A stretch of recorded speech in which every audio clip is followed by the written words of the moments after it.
Good morning, all of you.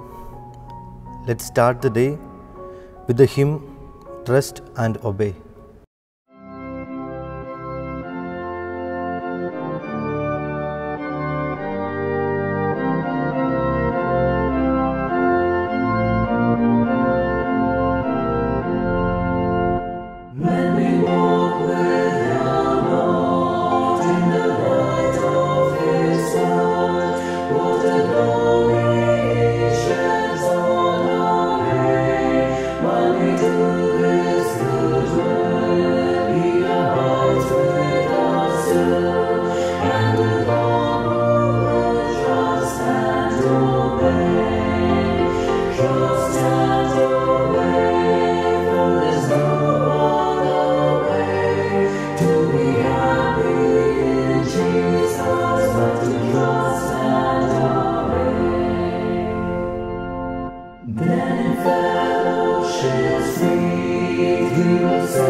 A reading from St. Matthew chapter 12 verses 38 to 42.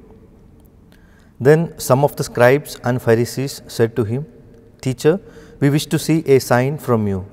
But he answered them, "An evil and adulterous generation seeks for a sign, but no sign shall be given to it except the sign of the prophet Jonah. For as Jonah was 3 days and 3 nights in the belly of the whale, so will the Son of Man be 3 days and 3 nights in the heart of the earth.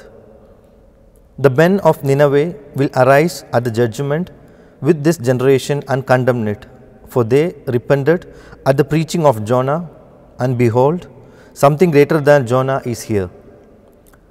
The queen of south will arise at the judgment with this generation and condemn it, for she came from the ends of the earth to hear the wisdom of Solomon, and behold, something greater than Solomon is here."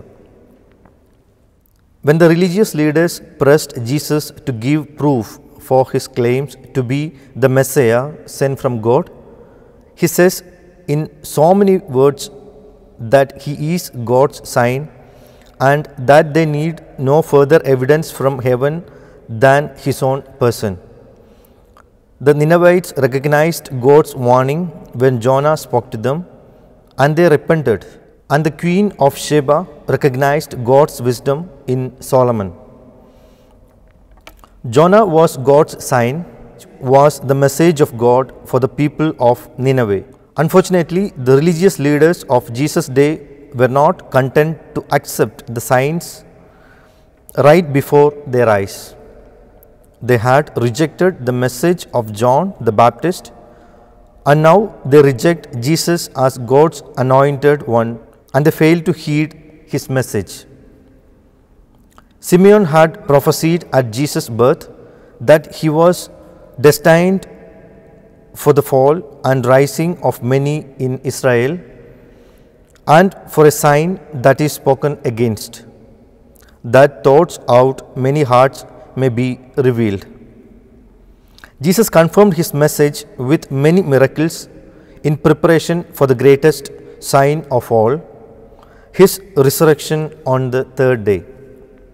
The Lord Jesus, through the gift of his Holy Spirit, offers us freedom from sin and ignorance, and he gives us wisdom and understanding so that we may grow in knowledge of God and his ways. Do you thirst for God and for the wisdom which comes from above? James the Apostle says that the wisdom from above is first pure, then peaceable, gentle, open to reason, full of mercy and good fruits, without uncertainty or insincerity. A double-minded person cannot receive this kind of wisdom. If we wish to be wise in God's ways, then we must humble ourselves before Him.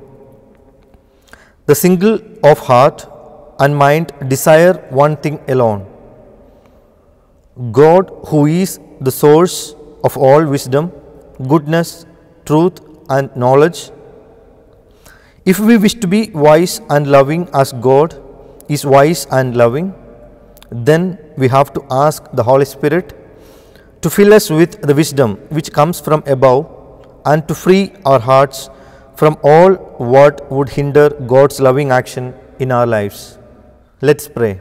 Lord Jesus, fill me with your Holy Spirit that I may grow in wisdom and knowledge of your love and truth. Free me from stubborn pride and willfulness that I may wholly desire to do what is pleasing to you. In Jesus' precious name we pray. Amen.